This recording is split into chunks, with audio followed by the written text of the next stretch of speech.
You're listening to the Options Insider Radio Network.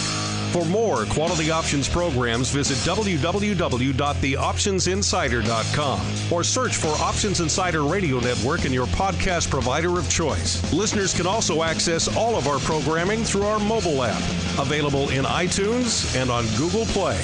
Don't forget to follow along with your favorite programs and submit your own questions for the hosts at twitter.com/options, facebook.com/theoptionsinsider, or via questions at theoptionsinsider.com. This is the Option Industry Council's Wide World of Options. Before we start today's show, investors should know that options involve risk and are not suitable for all investors. You should not enter into an options transaction until you have read and understood the risk disclosure document, characteristics and risks of standardized options. This brochure is available by visiting optionseducation.org or by calling 1-888-OPTIONS. OIC makes no recommendation with respect to any financial firm. OIC does not make any warranty as to the accuracy, usefulness, timeliness, or the continued availability or existence of information created or maintained by others. Multiple leg strategies involve multiple commission charges. Opinions and strategies expressed by others are not necessarily those of OIC, nor does OIC endorse, warrant, or guarantee products, services, or information described or offered by such firms. Commissions, fees, margins, interest, and taxes have not been included in any of the examples used in this show. These costs impact the outcome of all stock and options transactions. Consult your tax advisor about any potential consequences. None of the information presented in this show should be construed as a recommendation to buy or sell security or to provide investment advice. Welcome to the Options Industry Council's Wide World of Options. OIC was created in 1992 to educate investors and their financial advisors about the benefits and risks of exchange-traded equity options. And the Wide World of Options radio show is one of the ways the message is spread. OIC also offers a variety of other resources to those interested in learning more about options, including webinars, podcasts, and live events. For more information, check out optionseducation.org. Now, here's your host, OIC's Director of Individual Investor Education, Joe Burgoyne. Today's program is a rebroadcast from OIC's webinar program. Every month, we do webinars on a variety of options-related topics. Check out optionseducation.org for more information. Enjoy the show. Good afternoon, ladies and gentlemen. We're glad you could join us for the latest installment of the Options Industry Council's webinar series. My name is Alexander, and I'm a staff member here at the OIC. I'll be guiding you through today's webinar, Advanced Learning, Trading Talk with the Pros. I'm pleased to welcome our moderator today, Joe Burgoyne, who is the Director of Retail Education for the Options Industry Council, and is responsible for the institutional, retail, and university outreach educational programs. He has over 30 years of experience within the financial industry and has managed the floor operations at the Philadelphia Stock Exchange for Vandermeulen Options USA and TAG Securities. And now, ladies and gentlemen, Joe will bring you our topic today, Advanced Learning, Trading Talk with the Pros. Joe? Alex, thanks a lot, and welcome everybody. Thanks for taking time out of your busy schedules. I'm actually very excited about today because, it's going to be a discussion more geared towards advanced, as Alex said a few times, versus our maybe more typical beginner and intermediate levels. I am, thrilled to have the three panelists joining us today. We got Jim Rosen, Russell Rhodes, and Kevin Davitt. Jim's from Schwab. Jim, why don't you say hello and tell us a little bit about yourself? Thanks for having me, Joe. My name is Jim Rosen with Charles Schwab. Just moved over to the education team. I used to support all the branches when it came to options, advanced options. We would do, I would set up live presentations for large trading clubs. It could be up to 200, 300 people. We do large events. So now I just came over to the education team this year, and we're blowing out our whole educational our website. We're adding more content. We're doing a lot, and there's four of us on the team, and it's a blast working with clients and teaching about options.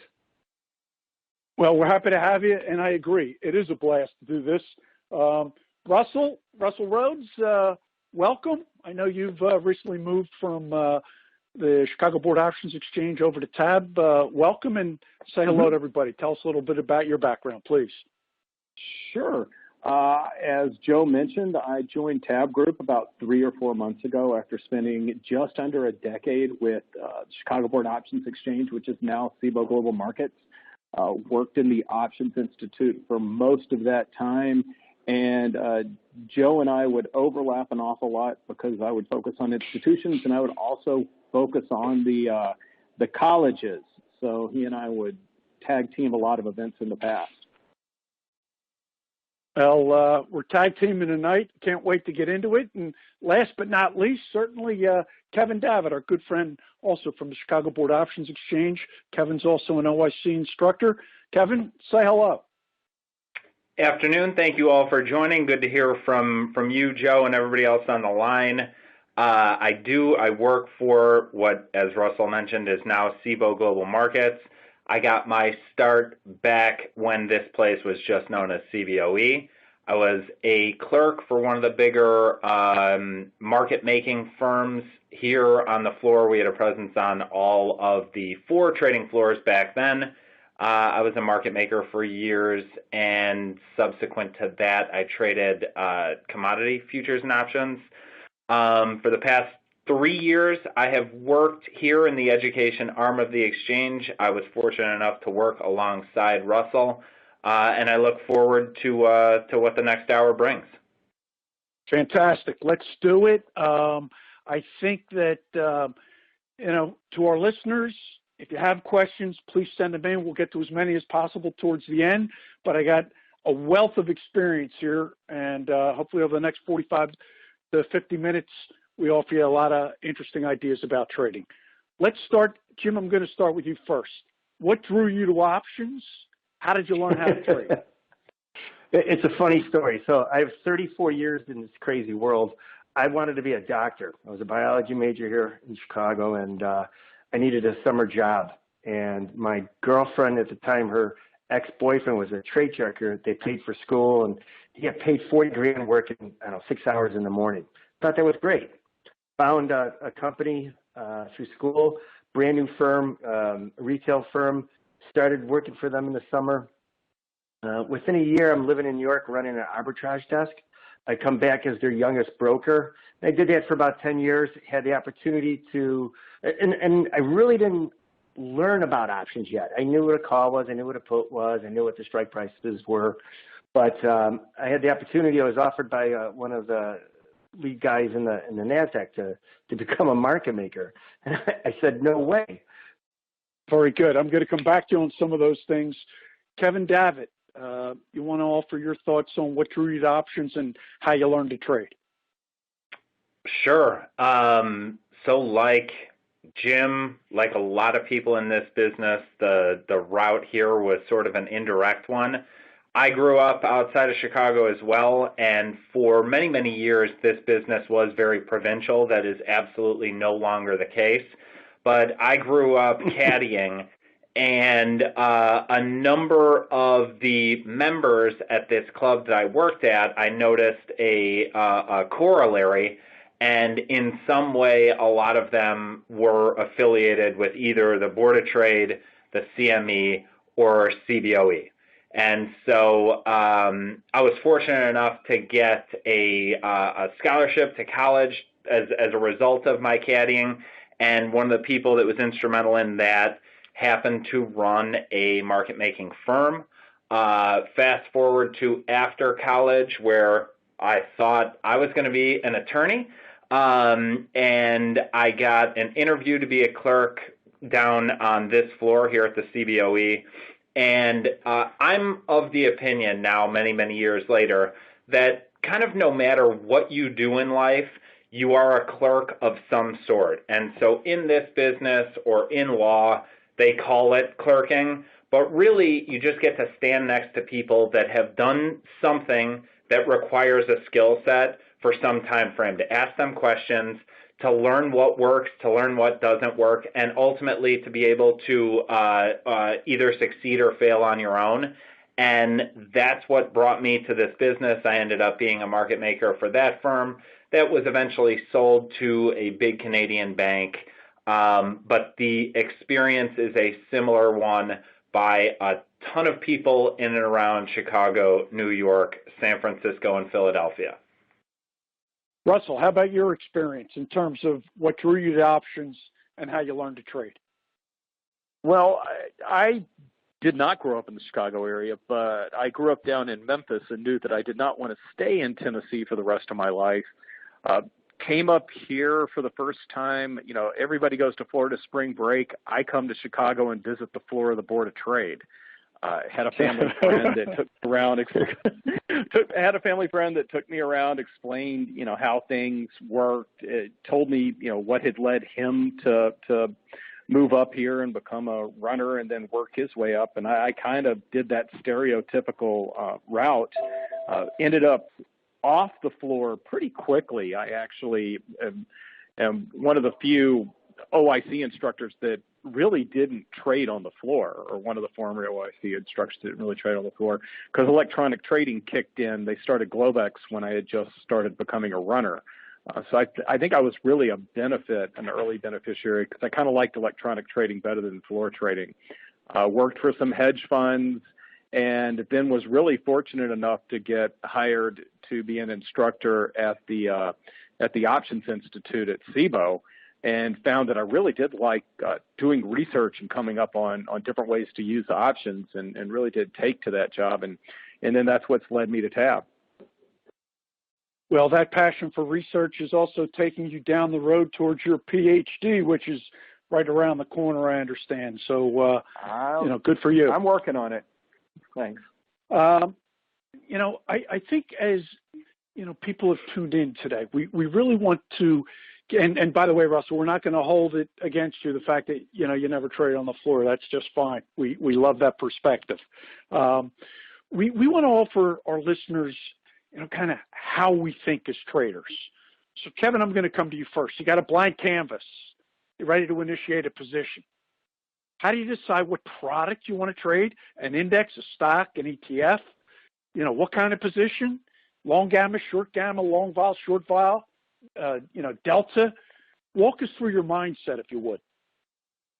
Sure. That is probably the most difficult question for most individual traders, and that mindset, what's required of that, I think, is very, very different than a market-making mindset. It is incredibly difficult. You know, we're kind of potentially overwhelmed with product. There's something like 3,650 optionable products, plus or minus probably 100. And so the alternatives, or the options, no pun intended, are kind of limitless. So what I try to do is stick to a handful of names that I am comfortable with. And in some cases, those are individual equities. In other cases, they're ETFs. In some cases, they're indexes, and in others, it's commodities. Now, I have been exposed over the past 20 years to all of those things. So I am, at this point, conversant and comfortable with the idiosyncrasies as far as each of them go. Maybe in a little bit, we'll talk about why I might skew a little bit more toward an index or something. But for the time being, the question is, when I identify something, ideally there's a catalyst, and ideally I can articulate a clearly laid plan for why I'm trading whatever the product is, what my time frame is, so duration, what my target is if things work out right, and what sort of risk I'm comfortable assuming. And what I've found, particularly in shifting from floor to off floor and just trading individually, is that, like anything else that's difficult or requires discipline or rewards discipline, if I write it down, that whole thing, why I'm trading this thing, what if it goes right, what if it goes wrong, what's my time frame, I tend to be well served by that. Again, just to recap, something that I'm comfortable with already. I try not to just seek out what's hot. there's a word that a lot of traders throw around or did historically about edge. In my mind, as an individual trader, one of the kind of few ways to really find some edge is to grow comfortable with specific names over time, and I think you can find some edge there. So that's sort of the Cliff Notes version of my typical process. Okay, and we will touch on some of that, as you mentioned, those 3 key points for you. We'll come back to that. Russell, how about your perspective on, where do I start? What do I trade? What type of position do I establish? Well, to reiterate, I think Kevin's most important point where he said, focus on just a handful of names or don't try. I think another way to say that is don't try to trade everything. If you're watching the business networks, you're going to hear, dozens of stocks mentioned even in just a single hour. And, if you're excited about becoming a beginner trader, you might try to look at all those different ideas. I do think that one of the ways that individuals can compete is by, just focusing on some names that I followed the retail stocks for some time, so I've always felt like I had a little bit better knowledge than the average person on those. But when you're approaching a derivative trade, and you mentioned the academic thing about me, I teach derivatives at the graduate school level, and we go through all the complicated math. But in reality, when you're going to do a trade, it should start out with what's your outlook price-wise for the underlying, and what's the timing of that outlook, and then you back into some sort of derivative trade. And then finally, one thing to always keep in mind is trying to come up with some way to offset the time decay, which is a very difficult hurdle in the option industry or whenever you do an option trade. One of the worst things that I think a beginner trader can do is buy a call or buy a put because they're bullish or bearish, and they may directionally get some things right, but if they don't overcome that time decay, they still might lose money. So having some sort of strategy that offsets that time decay is something that I always encourage people to do. Okay, sounds like spreading, which we'll also touch on some more. Jim, your perspective to an open canvas and just getting started. How do you approach it? Wow, Kevin and Russell, I mean, you guys hit it right on the head. It's you start small, and like in the pit, you'd have 5, maybe 8 stocks. You become familiar with them. They become your best friends. Now, as a customer, it's stocks that I'm familiar with. Let's say there's 10 of them, and I have 20 other stocks on my watch list that I know fairly well. Just to reiterate, you have to be familiar with the product.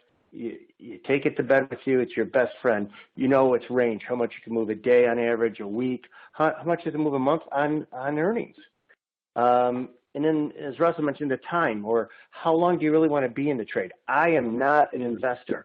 I don't buy and hold a stock and cross my fingers. I trade options. So I'm in less than 3 months. Probably my sweet spot is 6 weeks or less. I guess to just be a narrow range. I like that idea. And I'm not sure, Russell, if you're alluding to when you buy an option, it's a time decay, it's a decaying asset. That means you're going to lose money every day if that stock doesn't move through your long strike. So we like to take advantage of it. You could sell options. And as Joe mentioned, we could sell them off as spread. So there's so many different combinations you could do with options to participate in the market, up, down, sideways. And just to reiterate, start small, you guys. Find a stock you like and read up on all the news, look at charts, do everything you can to feel comfortable with it. And this way you can kind of look down the road. Maybe in the next 3 months, I think it's going to go up. 6 months, maybe it's going to go sideways. Just keep in mind, you might be very bullish on your stock. There might be 20 analysts who also love your stock, but it could take a tweet, a missile, something that we have no control over that could make the market tank as well. So become familiar with just a small number of products if you're new to trading. Okay, and Jim, with regards to that number, and maybe not black or white, but that range, when you say a small number, what would you say is the optimal number of positions, as an options trader? Stocks to trade or positions? I might have, yeah, okay. So for one stock, I might have 3 different positions on, especially if there's a news event pending. In the grand scheme of things, I probably have anywhere from 3 to 8 stocks that I'm trading or trying to put on trades with, and I'll have maybe 1 to 3 bills for each one. That can be a good move. Sometimes I'm traveling and I can't participate or I can't pay attention. More importantly, I can't be in the game. Granted, I have our phone app, and I'll be trading in the airport if need be, but I like to be watching it. I like to be in the game. In the morning, before the opening, I'm looking at news, and always just before we close. At 2:30, I'm always checking out the markets. So, sure. Does that help, Bruce? No, I got it. Does that help, Joe, too much? Yeah, I think we're just trying to, give our listeners a perspective from, some people have been around the block for quite a while. Russell, what are your thoughts on that number of positions? I'm going to kind of answer it the same way that Jim did, as far as more about the number of instruments. And what I mean by that is maybe I've got a bullish or a bearish outlook on a specific stock, and I might have multiple positions that all kind of work together with that same outlook. I just had a bearish outlook on for a long time, and the thing kept working its way higher. Well, I owned some long-term puts on it, and every time we got somewhat of a dip or an increase in volatility, I would sell shorter-dated puts against that. And I might have 4 or 5 different option positions on that single name, but those positions are really based on a combination of a short-term and a longer-term outlook for the stock. So I never would go with more than, Jim said 3 to 8. Well, I'm kind of right in the middle. I usually have about 5 different ideas that I'm working, and I'm pretty much trading around them short-term with options. And the main reason that I'm trading around them short-term is to overcome some of that time decay. Okay, makes sense. Kevin, any different perspective here? No, I think one of the typical hurdles or difficulties that people run into is trying to tackle too many things. Like, you need to learn how an option, any derivative, works on a single product before you can appropriately apply it elsewhere. And there are so few sort of barriers these days. They were significantly higher before. Like, it's very easy to access the market, and they're incredibly narrow bid-ask spreads, but you really need to understand what it is you're setting out to do before you spread that across 10 different products. So I would simply echo what has already been said eloquently, is learn with 1 or 2 things, and in time you can either scale up your size or broaden out that portfolio. Okay, and speaking to size, let's maybe roll the conversation a little bit towards risk here. How big is too big a position is, I think, a key question for all investors to ask themselves. And along those lines, and Russell, I'll go to you first. Again, kind of getting started. How do we assess risk, and how does a trader implement risk parameters? How do you go about it? How do you think about that? Well, the risk one of the beautiful things about options is they allow you to know exactly what your risk is when you put positions on. And I don't think, I really don't believe, and I've been criticized for this statement in the past, but I really don't believe that individuals should be, selling options without something to offset their risk, or taking naked short option positions. You usually have to get pretty high levels of permission from your broker. I don't want that permission, because not that I think I would ever take on the unlimited risk, but with options, you can put on a position and you can draw those really cool graphs that I make the students draw by hand, and they show you what your maximum potential loss is. And whatever you happen to be, whatever happens to be your personal risk parameters, are you not willing to lose more than 2% or 5% on a single position? Well, you can look at what you put on and know that within the option market. I was arguing with a student about his outlook for Tesla, and he's all about being short Tesla. And I'm like, man, don't be short Tesla. Buy puts. If you buy puts and maybe do something to offset some of the time value in those puts. But if Elon Musk, puts a Tesla on Mars and cures cancer all at the same time, and the stock goes to $1,000, you're in a lot of trouble, with something like that can move quickly. At least if you're buying puts or putting on some sort of option trade, you know what the worst case scenario is in something that moves like that. And we will come, as we talk risk in a general sense here, we'll come back to individual positions shortly. Jim, let me ask you about this whole idea. How do you define risk? What's too big? How do you think about this? For the risk itself, it starts with how much money you want to lose. Well, how much money do you have? So maybe you have $50,000 in your account and you want to use 4%, $2,000 per trade. That's a good starting point. Let's say $2,000. You could buy 10 calls at 2. You could buy 5 calls at 4. This way, whenever you buy an option, that's the most you can lose. So right off the bat, I'm adjusting the amount of contracts based on how much I want to lose. Always know the most you can lose. And it's not how much you can make. Oh, I'm going to make a lot of money. Always worry about worst case scenario. So for me, it starts with how much I want to lose. That makes sense. I, thought that way myself for a long time on the floor. Kevin, how about your approach to risk? So I think what Jim just said is super candid and very informative. How much do you want to lose? That is such an interesting way to frame the question, and I think very appropriate, because most people, our brains kind of want to go to the reward side of things. That's how stuff is marketed. But the people that tend to be most successful in this endeavor in protecting and growing capital over a given time frame tend to think about the risk first and what if I'm wrong? Because I have been doing this long enough to know, man, I am wrong often, but if you are savvy enough to understand ways to spread, ways to offset that risk, it's fine to be wrong. So the risk and the size question is very, very much a personal one.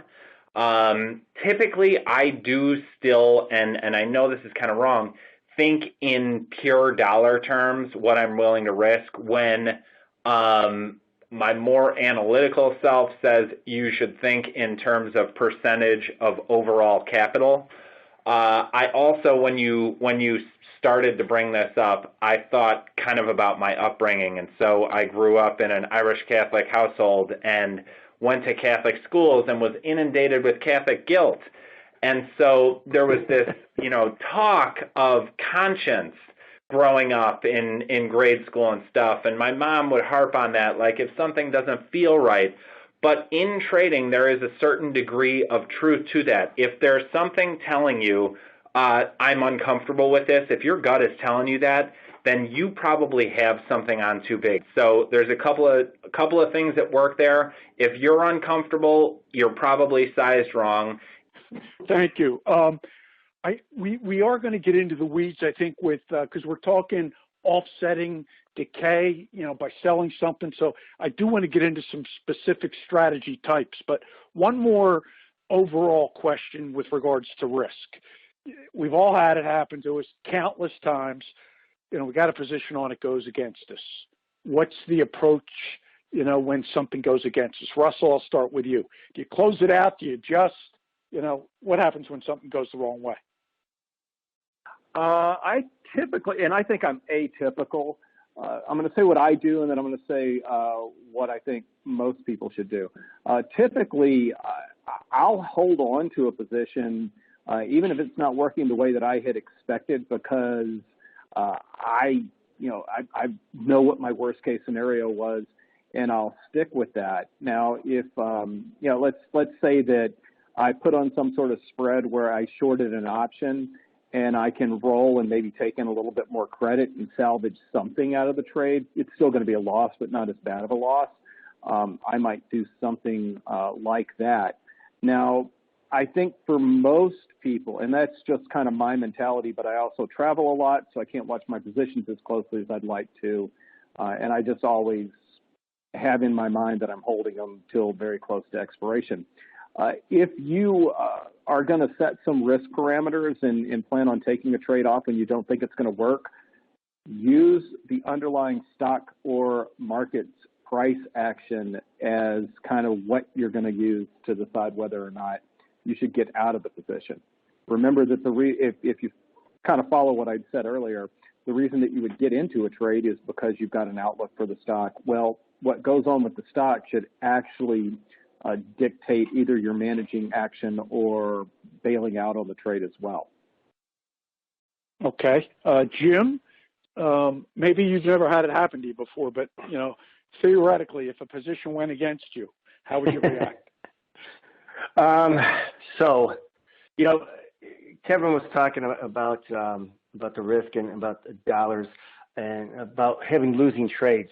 I think for clients, the biggest takeaway is that you're going to lose. It's part of the game. And you lose, your goal is to lose a little and to have good gains. So think of it as a baseball analogy. You're going for singles and doubles.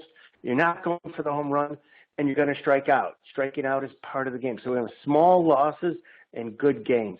So with that said, if it goes against me, I already know how much I can lose. If I bought those 10 calls at 2, if it goes to 0, I'm up to $2,000 I had to start with. If I bought the calls at $5, I could put a stop order in at 3. Or, I could put a bracket order in and put a for a profit or for a loss. I could also put alerts on the stock when XYZ reaches a certain price. When it goes against me, I already know the most I can lose. I really don't. I don't do anything. Russell was talking about when you sell an option. I might do that if I'm if I'm selling puts and I'm still bullish. I like the idea of rolling that into the next month, especially if stock is at a low level where I'm comfortable buying it at, getting additional premium. I know customers who try to ratio out their spread, or they make it a spread. They were wrong once, and they're going to try to do it again. For beginners, it's a lot easier cutting your hand off before you lose your arm. That's what we would say on the floor. Take the minimal loss and don't look back. Move on to your next trade. For me, I already knew ahead of time how much I have at risk, on the trade. Perfect scenario, though, I might have $2,000 max loss. Yeah, maybe I'd get out when it hits $1,000. $2,000 max loss. $1,000 is my strikeout or my minimal loss, and I'm out for a $2 gain.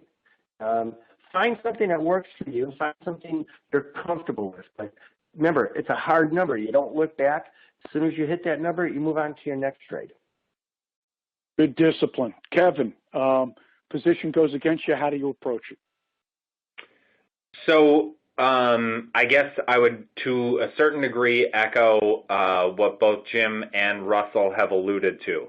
Now, going back to something I mentioned earlier, if you write down what your plan is, you are much more likely to stick to it. And if you set down both a target if things go well and a threshold to get out if the market, which is going to happen, moves against you, you need to stick to that. Now, my tendency, I know I tend to be stubborn.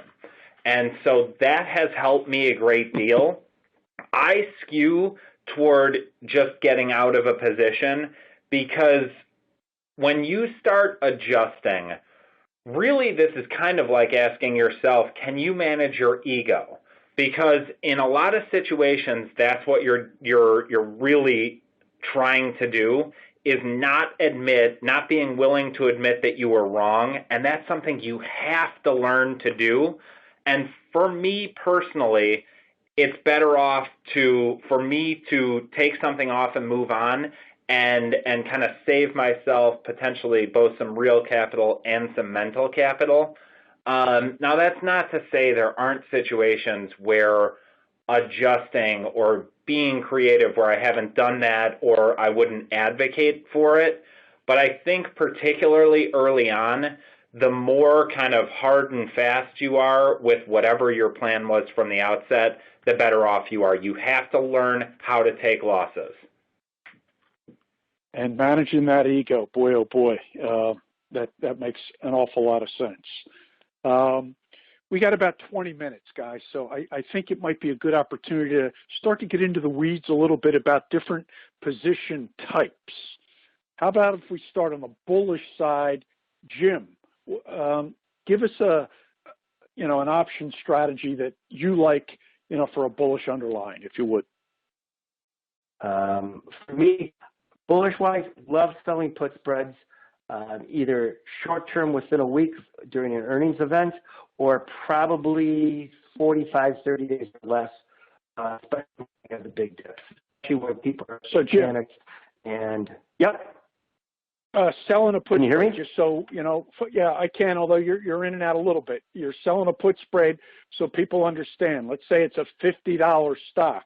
When you say sell the put spread, walk me through an example. Okay, great question. I know the stock, I know it well. Earnings are coming up this week, or let's say they're coming up next week, Thursday.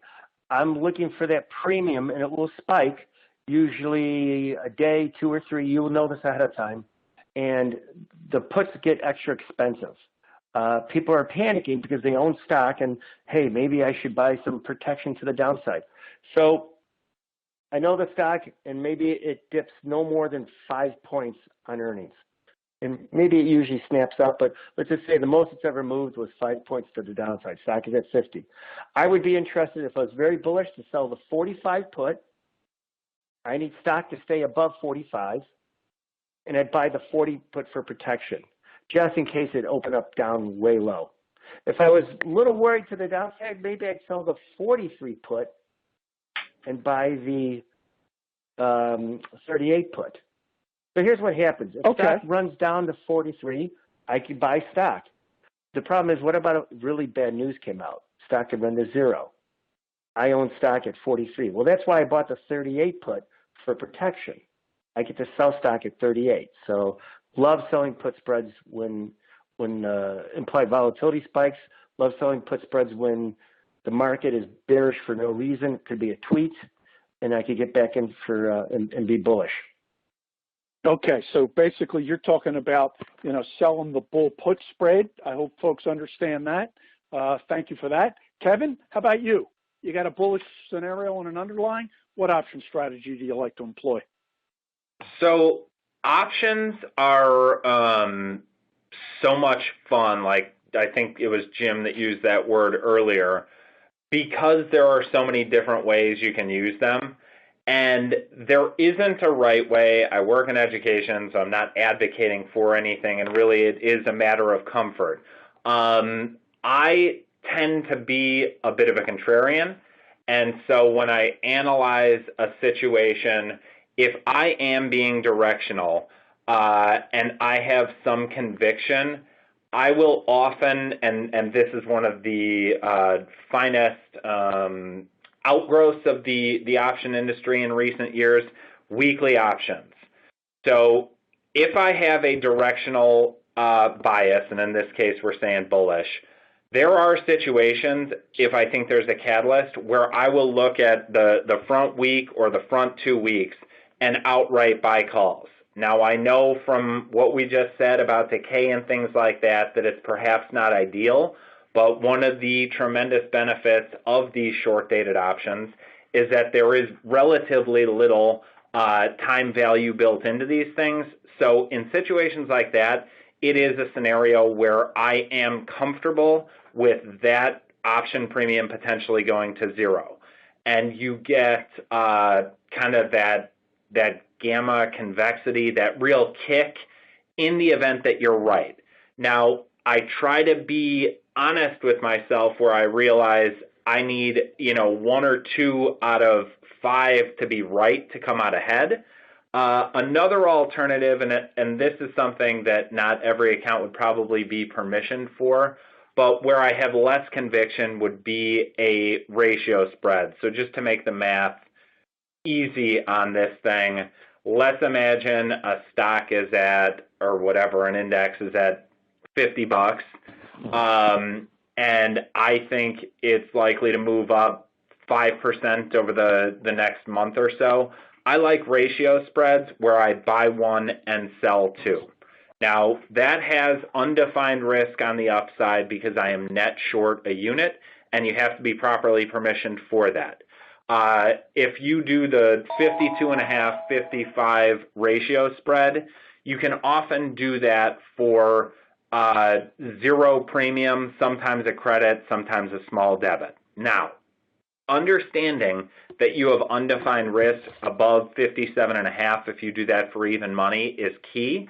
And what I'll say is I know I can buy that 57.5 call, turn this into a butterfly if I have to, but ratio spreads, whether bullish or bearish, where you buy 1 and sell 2, you sell 2 where you're targeting the stock or index to move to, tends to be ways where you can express a directional sentiment, and in the event you're wrong, your premium outlay is going to be very minimal.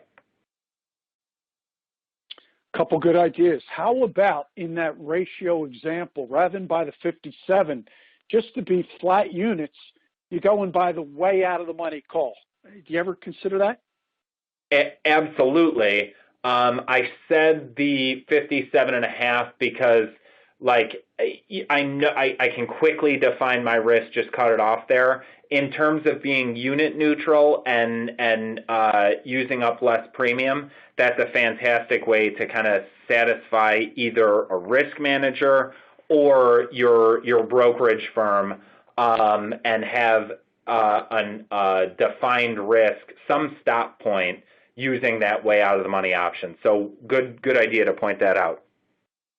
And just so our listeners understand, when we're talking about unit risk, Kevin's talking about being net long, or in the example of a ratio spread, net short options. And with net short options, typically you have almost unlimited risk. So by buying that way out of the money, less expensive call, you could at least neutralize being net short units. So just so we understand that. Russell, talk to us about maybe what you like on the bullish side strategy-wise, and then talk about a bearish one too, if you would. Absolutely, and it's kind of the same general idea in both directions. And I'm gonna, I know we've had some questions coming in, and one of the questions I saw earlier was, what do you like as a first option trade? And what I'm getting ready to talk about, I think it's a good first option trade as well.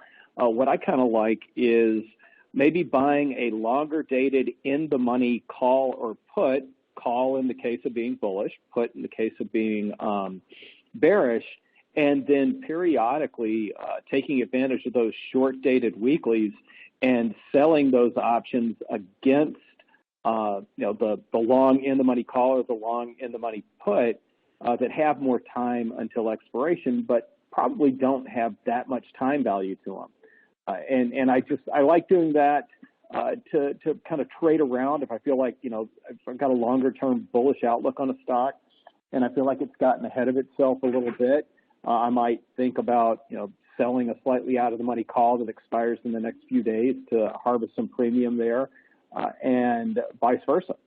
So that's kind of how I like to look at that. A lot of people think of, or will mention a good first option trade is, do a covered call, where you own a stock, maybe you have a price level where you're thinking about selling it and sell a call against it. This is kind of the same mentality on the bullish side with the longer dated in the money call option, just basically representing a long position in the stock. That also makes a heck of a lot of sense. It in my mind raises the thought of where's the risk? Is it delta? Is it gamma? Is it vol? Let me come back to that. Let me ask, strategy wise one more time. I mean, we know with stocks, indexes, they can only do three things. They go up, they go down, they go sideways. And we can obviously create option positions around each of those scenarios. Jim, sideways market. What is there a particular position you like to put on? So you could buy, sell. For me, I'm a seller. I'm a seller premium. If it's sideways, I'd want to sell a call spread or sell a put spread. Sell a call spread if I'm very bearish. Sell a put spread if I'm very bullish. If it's within a certain range, stock is trading 50, 60. I would sell maybe the 65 call and buy the 70 call. And maybe I would sell the 45 put and buy the 40 put. I'd do an iron condor. Love it. I would do an iron butterfly as well. I'm a fan of selling premium, especially when the stock is kind of stable within a certain area. For me, I'm a big fan of selling premium. Any stock to sit still, or just go run up if it's a put spread, or run down if it's a call spread. Fair enough. Kevin, sideways market?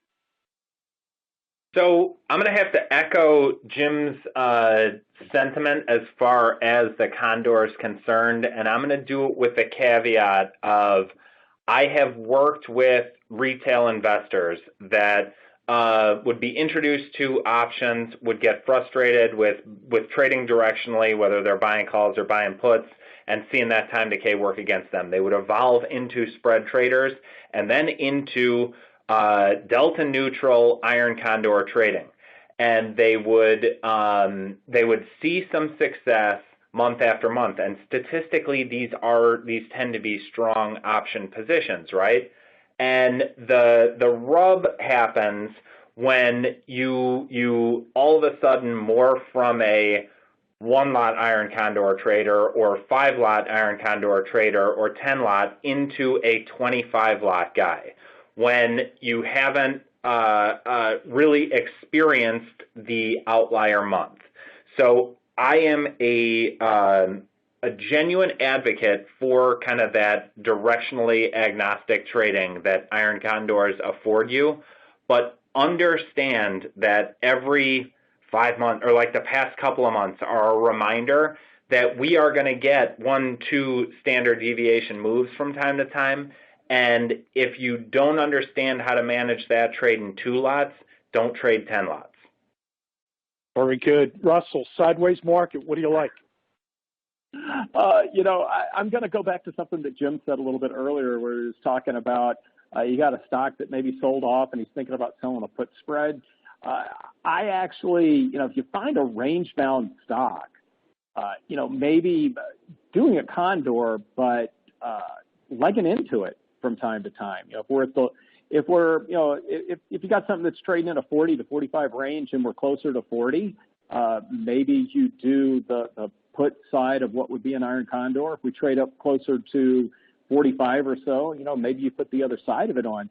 Also, with short-dated weekly options, you can do that sort of thing. And even though you have a neutral outlook, you might not necessarily, have the bullish or the bearish side, or the side that you're going to get hit by a drop or a gain on, if the stock happens to be at the lower or higher end of a range. Got it. Let's see, couple quick questions. And Jim, I'll come to you. Any preference, individuals, trading individual stocks, indexes, or ETFs? And then Kevin and Russell, I'll come to you with the same. Yeah, I can be quick. I get that question often. For me, it's stocks. Each one has its own personality. I mean, obviously, if you trade an indice, it's going to be flatter. I want those swings. I want that thing to move. Every earnings, I have If I have 10 stocks, I have 10 plays I could possibly do if everything falls within range. So for me, it's always going to be the stocks, and it's those stocks I know well. Kevin, you have a preference? I do tend to gravitate toward indexes. So, there's not a right answer. I just happen to be more comfortable with that. I like cash settlements as far as a lot of index options are concerned, and kind of the degree of leverage that you can get with the notional value of products like that. Trade small, that would be my bent, at least at this point in life. Yep. I mean, there we are. Two traders, two different opinions. Russell, break the ice here. Well, it's going to end up being a tie because I kind of do both. Although I also mix the volatility related markets in there. I spent a lot of time working on those when I was at SIBO. One of the things that I do want to mention with respect to the index complex is, especially when when it's heavy travel season, I really do prefer holding positions through expiration in those because of the cash settlement. So I'm a lot more comfortable if I know I'm going to be out of the country for 2 or 3 weeks to only have on index positions instead of stock positions as well, or stock option positions as well. Understood. Moving on, trading tools. And any quick offering, Kevin, in terms of trading tools that you really like to depend on? So I'm going back to the stock thing, and I mentioned that I'm not a huge looking to trade around earnings. But one bit of advice that I would give to people that are drawn to that, and there are a significant number of option traders that like to trade around earnings, are use something like Russell put together for years and years to have a realistic outlook as far as the expected move around an event like that. In my experience, you see far too many people that trade strike prices that are unrealistic around earnings. And Russell would put together data going back typically 12 earnings cycles, so three years, that gave people a sense of, on average, what type of move can you expect. So tools like that, I think, can be hugely, hugely helpful. And then other stuff, like I will tend to look at just a couple moving averages. I'm not a super technical guy. I think you can draw enough lines on a chart. It's just going to validate whatever you thought originally.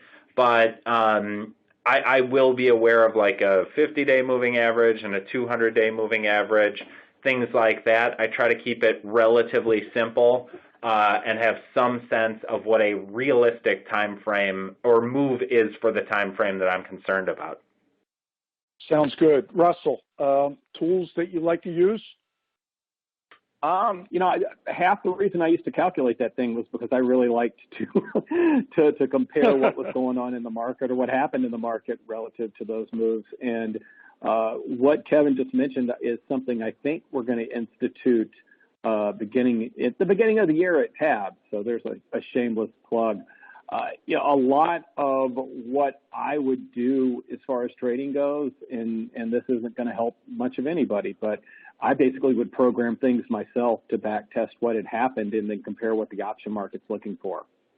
So anything that allows you to look at historical moves and then take a look at what the option market's looking for, I think that's pretty useful. And how about Jim, as far as trading tools? Any way I could plot IV, implied volatility, know the range for the year, highs and lows. And then, as Kevin mentioned, SMAs on a chart. As a market maker, we never used charts. It was hogwash. You're always delta neutral. It's all about the numbers. Now, as a customer, it's visually easy to see the lows, the highs. You can see implied volatility. You can see swings. Moving averages help you pick strike prices. So, yeah, learn how to use charts too, just to help pick strike prices. Investors should know that options involve risk and are not suitable for all investors. You should not enter into an options transaction until you have read and understood the risk disclosure document, Characteristics and Risks of Standardized Options. This brochure is available by visiting www.optionseducation.org or by calling 1-888-OPTIONS. OIC makes no recommendation with respect to any financial firm. OIC does not make any warranty as to the accuracy, usefulness, timeliness, or the continued availability or existence of information created or maintained by others. Multiple leg strategies involve multiple commission charges. Opinions and strategies expressed by others are not necessarily those of OIC, nor does OIC endorse, warrant, or guarantee products, services, or information described or offered by such firms. Commissions, fees, margins, interest, and taxes have not been included in any of the examples used in this show. These costs impact the outcome of all stock and options transactions. Consult your tax advisor about any potential consequences. None of the information presented in this show should be construed as a recommendation to buy or sell a security or to provide investment advice. You've been listening to the Options Industry Council's Wide World of Options. If you have questions about anything you heard on today's show, email Joe Burgoyne at options@theocc.com. Or you can call OIC's Investor Services at 1-888-OPTIONS. Interested in connecting with OIC on social media? Like the OIC page on Facebook. Follow them on Twitter at options_edu. Or join their group on LinkedIn. Thanks for listening, and be sure to check out our next episode of the Wide World of Options.